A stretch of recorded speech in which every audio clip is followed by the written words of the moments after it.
Abey loved to slurp his soup, while Molly preferred everything to be perfectly in its place.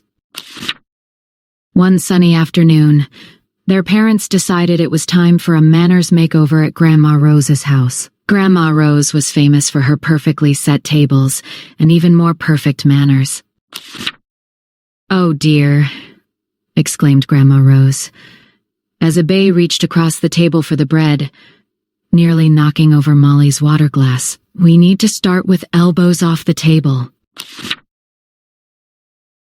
Molly, always the good listener, practiced holding her fork correctly, while Abey secretly tried to balance peas on his spoon. Table manners were harder than they looked.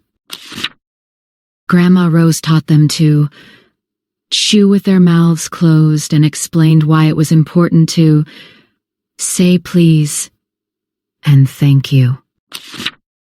One evening during a practice dinner, Abey accidentally sneezed, sending a spoonful of mashed potatoes flying across the table.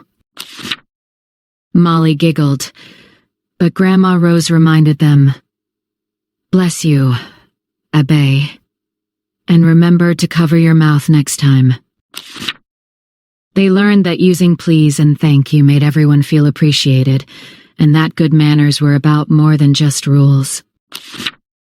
Abey discovered that putting his napkin on his lap wasn't just a fancy rule. It actually saved his shorts from a sneaky spaghetti sauce stain.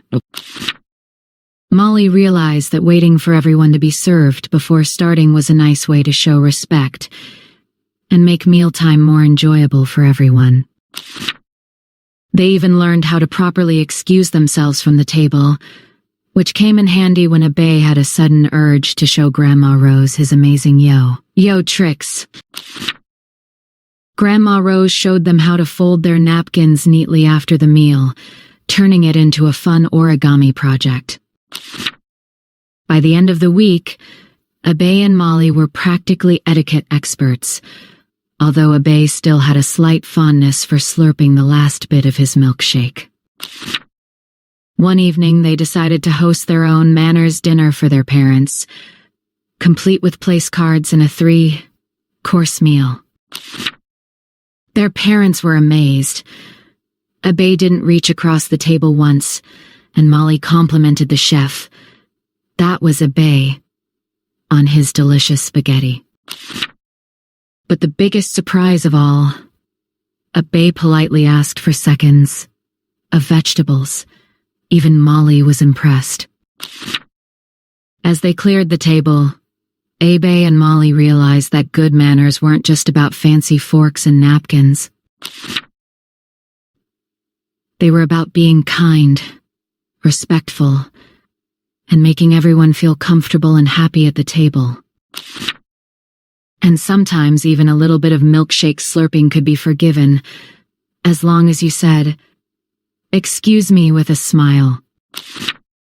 From that day on, mealtimes with Abey and Molly were much more magnificent, thanks to their manners mishap and Grandma Rose's wise guidance. They learned that having good manners will take you far in life and will give others the inspiration to do the same. They always remembered to follow what they learned and continued to spread good etiquette and manners all around. Abey and Molly's relationship stayed strong and continued to grow stronger, and they never forgot what they learned from Grandma Rose. The moral of the story is that good manners don't make you great, but respect for others does.